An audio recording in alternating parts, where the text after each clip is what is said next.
Hello, and welcome back to the Carbon Capture Magazine podcast. I'm your host, Danielle Piekarski, and I am joined today by Cody Johnson, CEO of SCS Technologies. Welcome to the podcast, Cody, and thank you for making the time to be here. Thank you, Danielle, for having me today. Of course, yes. So let's start by having you share with our audience about yourself and SCS Technologies as a company. Thank you.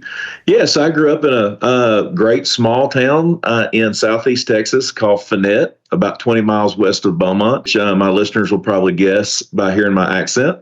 My wife, Tracy, and I have two wonderful children. Noah's 23, Joan is 22.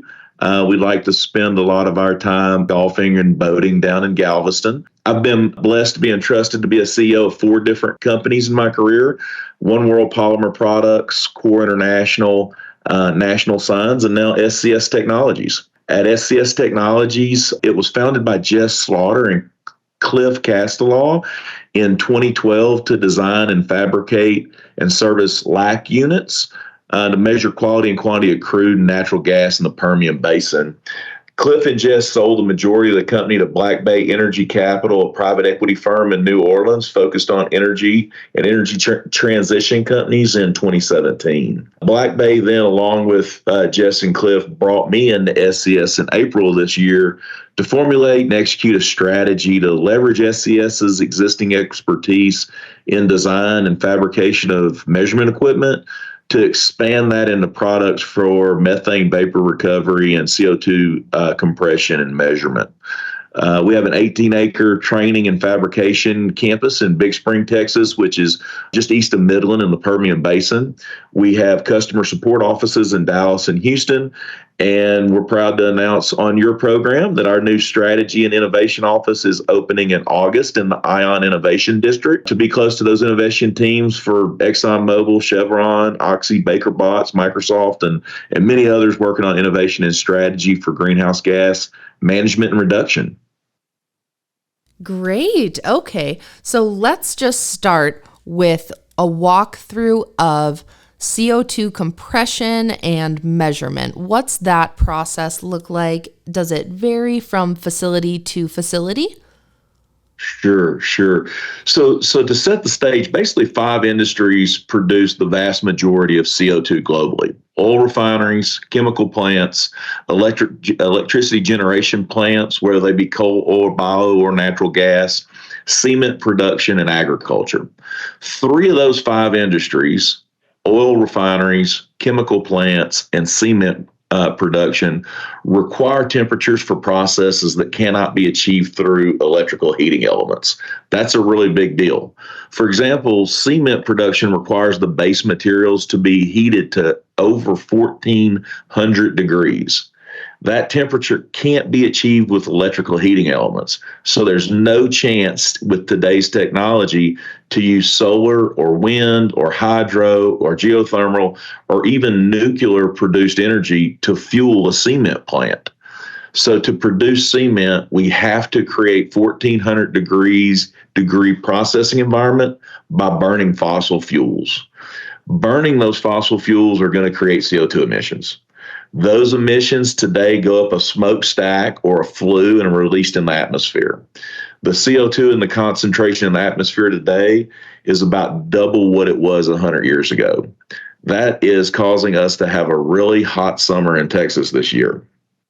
To capture that CO2, we need to retrofit those smokestacks or flues with grating, something that looks like grills in your barbecue pit, oriented vertically inside the smokestack, so we can drizzle an amine solution over the grill, creating millions of amine droplets. The CO2 then attaches to the amine droplets at a molecular level as it falls to the bottom of the smokestack.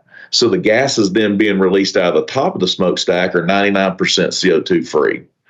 Those amine solutions then, heavily laden now with CO2, drain out of the bottom of the smokestack into a part of the piping system that cools it. After about 40 degrees cooling, the CO2 releases from the amine, and the amine is piped back to the top of the smokestack to start the process all over again.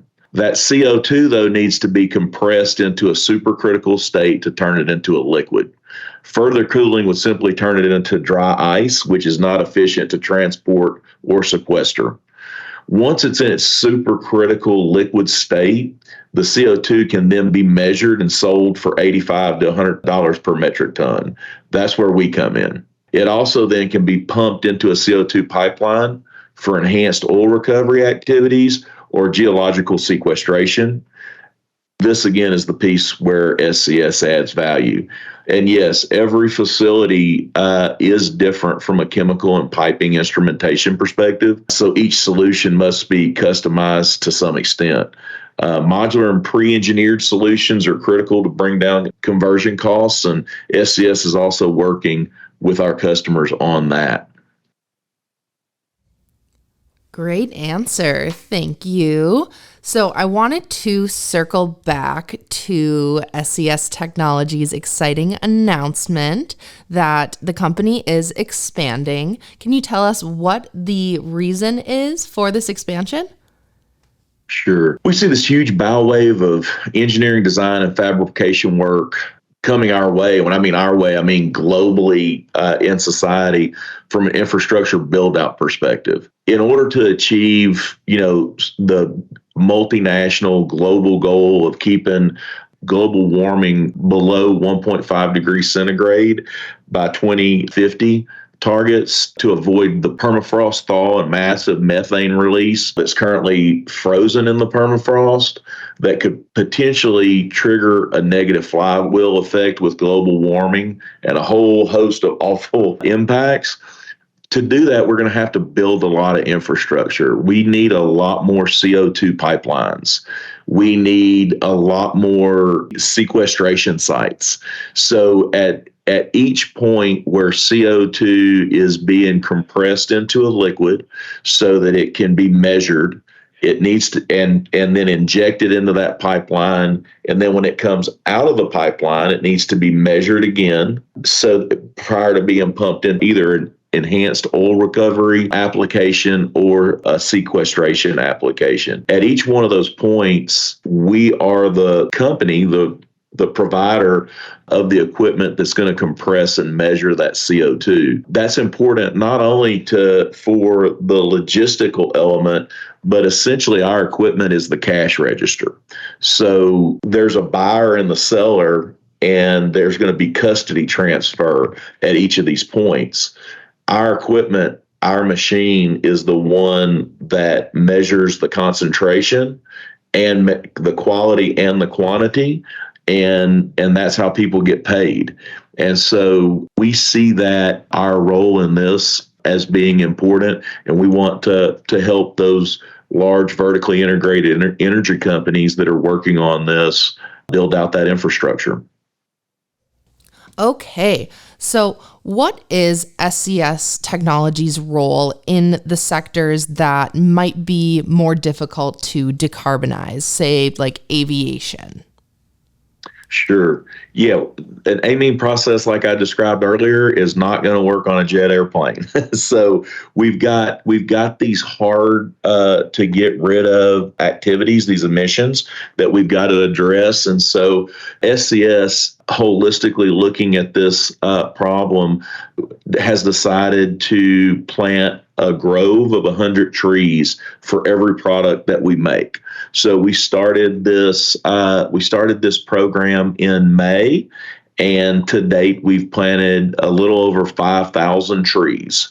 And we have pledged to plant 1 million trees by 2030. Trees are excellent carbon sinks. Forests are excellent carbon sinks to help offset these hard to get rid of emissions.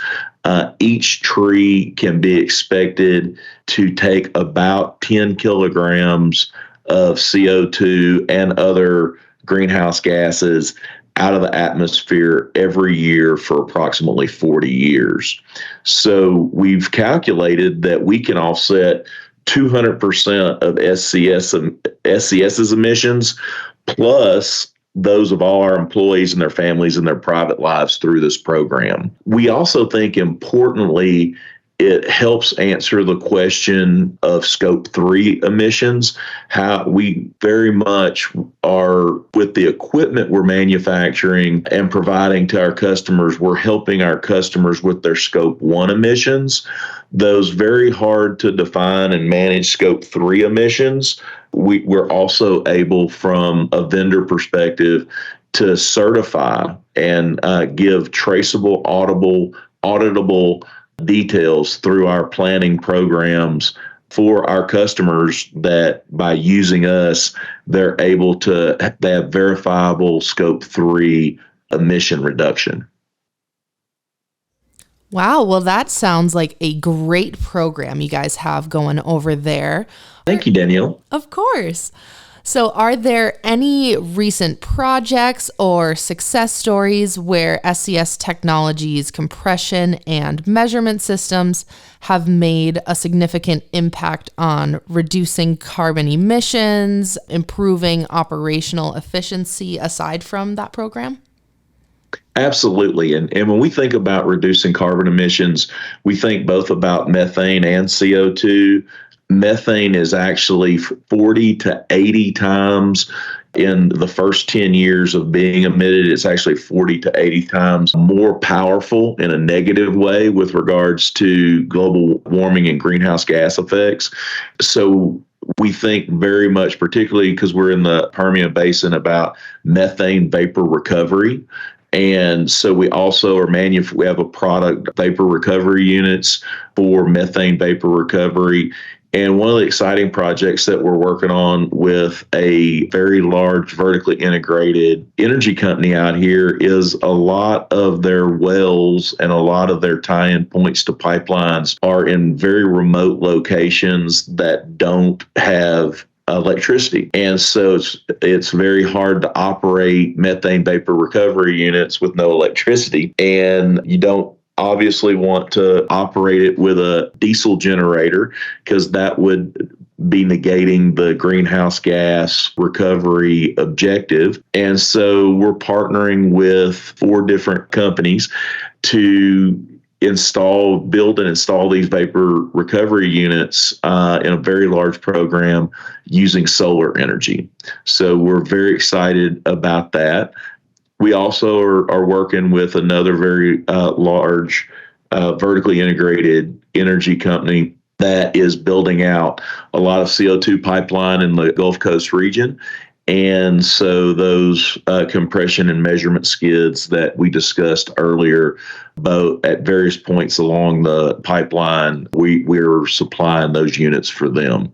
And so the engineering, the design, the incorporation of solar to keep the units running from clean energy, all those are very exciting and interesting projects to work on right now. Absolutely. So we are coming near the end of our time here. I do have just one more question for you. How can CO2 measurement data be used to inform climate policies and promote sustainable practices at not only the individual level, but corporate and government levels? Very important question. So basically, for CO2 markets to work, we need 3 things. We need the infrastructure to capture, measure, and move the CO2, number 1. Number 2, we need sound CO2 accounting principles that are clear and simple. For that, I'd like to point people to Bob Kaplan's article in the Harvard Business Review this month on e-accounting. I think that's very important. The third thing we need is $100 plus per metric ton CO2 market price. And that's going to be driven by multinational policy decisions. SCS adds value in the infrastructure piece, clearly. We also, though, have a point of view and a voice in the accounting and in the public policy realms. And I'll be headed to the World Petroleum Conference in September in Calgary to participate in discussions there on both of those items.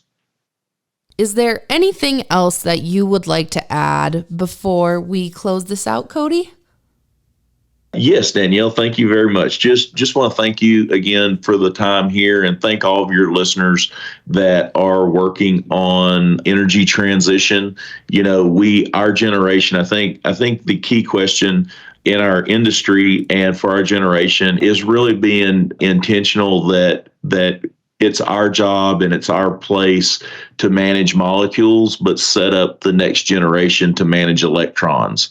And we can't make the transition from managing molecules to managing electrons in years. It's going to take decades. And so all the work that we're doing on whether it be methane vapor recovery or CO2 capture, use, and storage, I think we really need to keep that in mind. And those are not competing ideas, they're complementary ideas. This is a transition. And so we're very proud at SCS to be part of that transition for our industry. We're proud to be in Houston where that is being led. And we would encourage everyone in the industry to see it that way so that we're not debating either or solutions. We see this as a timeline and a transition, and we're all working together. Great point and really valuable insights throughout the podcast. Again, we are joined by Cody Johnson, CEO at SCS Technologies. Cody, thank you so much for joining us today on the podcast. We really appreciate you sharing your expertise with the audience. And thank you to our listeners for tuning into today's podcast. If you're interested in being a guest, please reach out to Carbon Capture Magazine, and we will see you next time.